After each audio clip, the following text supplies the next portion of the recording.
welcome to the 7 O'Clock. Delighted you to be with us for this next half hour. Ben Kinchlow with you, your host for this portion of the program. Susan Howard from the cast of Dallas is here with us today. And coming up in the next 30 minutes, you're going to meet a man who has developed a revolutionary new way to fight the battle of the bulge. And we'll go to the Philippines for a look at the story of one man's search for truth. First, here's Susan Howard. The Iron Curtain seems impenetrable, but nothing can stop a group of brave individuals dedicated to breaking the barrier of communism. Communism, spreading like a raging fire across the continent of Asia. More than half of the population and land area is now under communist domination, beginning with Russia in 1917, followed by Mongolia, China, North Korea, Burma, Kampuchea, Laos, and Vietnam in 1975. Inaccurately promising a life of equality and justice, communism is claiming the lives and freedoms of millions of people in Asia. Keenly aware of the communist threat, the Tribes and Nations Outreach, or TNO for short, is reaching into strategic Asian countries with the gospel. Their initial concentration is on the countries of Thailand, Burma, and the Philippines. Thailand is one of the most threatened countries of the continent. Communist forces could invade in a matter of days. Over 100,000 experienced and Russian-supported troops are stationed along the borders of Laos and Kampuchea. TNO is making preparations for the establishment of a tribal training center in Thailand.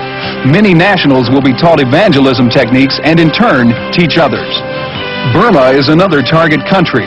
Foreign missionaries were expelled when that country turned socialist in 1962. However, Christianity did not collapse, especially among the tribes. Some Christian groups in these tribes have been responsible for much of the Overland Bible movement into communist countries. In the Philippines, TNO has established a training school which is training full and part-time missionaries to reach other Asian countries in the future.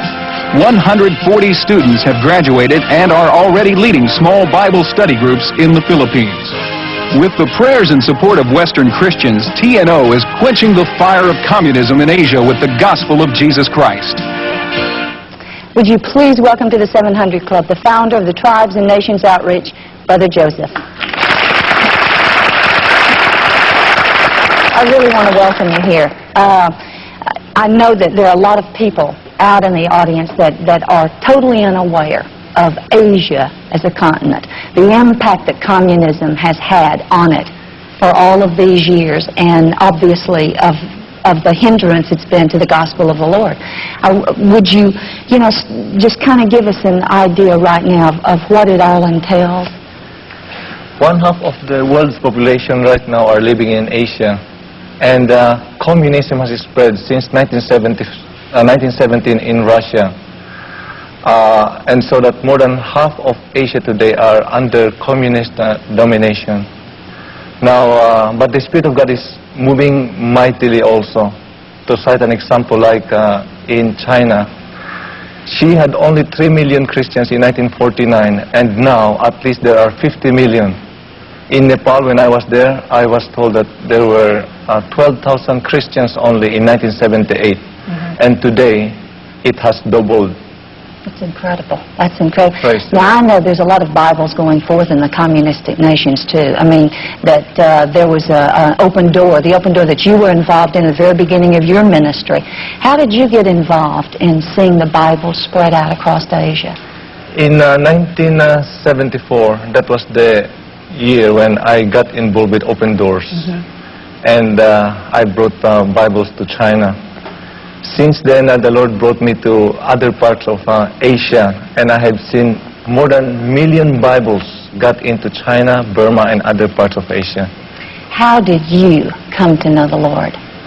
Well, in 1970, I was a very frustrated young college student, not knowing where I am going, why I was in this world. And during one of the battle with the police in the university, I was laying flat on my face and they were shooting at us. And I asked the question, if I die, where will I go? And by the grace of God, 2 weeks later, I met a missionary from New Zealand. She witnessed to me about Christ, not religion, but the personal relationship with Christ.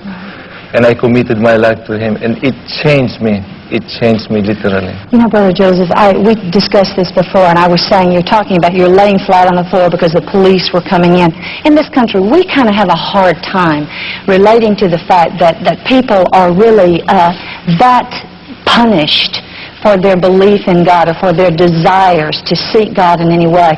And yet there was a person, a man in Burma, that he walked, was it 16 days? Tell us about that. Yes, there is a tribe in Burma called Lisu tribe. Right. And she has around 2 million tribal people in North Burma and in China. And there are about 25% Christian population in this tribe. Now last year, a man named Sostenes walked 16 days from North Burma to North Thailand. And when he arrived there, he was already sick. And he met our friend in North Thailand, whom we give Bibles from time to time, because this phenomenon happens from time to time. And he got the Lisu Christian Bibles and then returned 16-day walk again.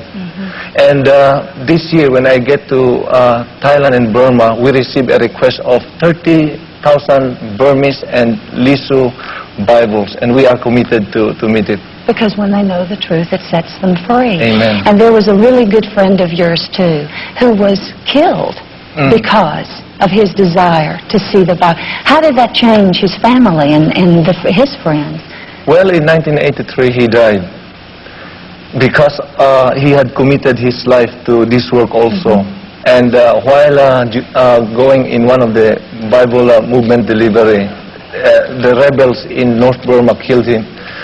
And after his death, I was really concerned. So I immediately asked somebody to find information about our team in Burma. And I discovered two things. His wife took it completely from the will, the will of God. And she was not bitter at all. And second, I have a friend named Philip. When he saw this, he said, the death of our friend is just like a tree cut off. And there are many branches that will shoot forth. And you know what? In 1984, January 1984, he started training the Burmese. And at this moment, he has around 1,000 members in his 4 house churches. And his church now is the fastest growing church in Burma today. Hallelujah. Now, I know that you have a specific vision for Thailand itself, that right now the Lord is telling you to really focus on Thailand. And you have plans, you have strategy. Share with us what we can do, how the Christian community of this country and all over the world can really help in your ministry. First, you can pray. That connects us to the power source. Right. Second, you can go, because your going will bring encouragement. And when you go, you can bring Bibles, you can bring Christian literatures, you can bring with medicines they need. And also, you can give to buy Bibles and help in the trainings that we are doing in Asia.